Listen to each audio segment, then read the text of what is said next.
मला असं वाटायचं मेकअप आर्टिस्ट बनण्यासाठी काय लागतं, फक्त मेकअप तर करायचा आहे. मी आज सकाळचं जेवण संध्याकाळी 7 वाजता केलं. नाश्तासुद्धा न करता निघली होती घरातून. म्हटलं वाटाणे काहीतरी खावं, पण वेळच भेटला नाही कारण ऑलरेडी खूप उशीर झाला होता. पोचली की पहिल्यांदा तर मी मॉडेल बनली होती. माझं शूट वगैरे झालं. त्यानंतर माझी पण मॉडेल आली.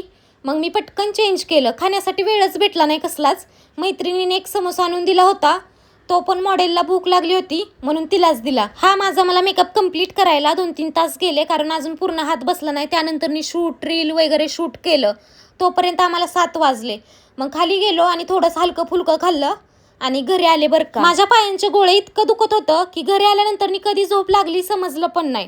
सेकंड डेला सेम रुटीन होतं. आज पण मला मॉडेल तयार करायची होती आणि आज मला कॉम्प्लिमेंट भेटली कारण मॅम बोलल्या हिच्या फेसवरती पटकन कुणाला बेस जमत नाही पण तू परफेक्ट केली. त्यानंतर मग जेवण केलं 6 वाजता. तर आजच्यासाठी एवढंच होतं बरं का.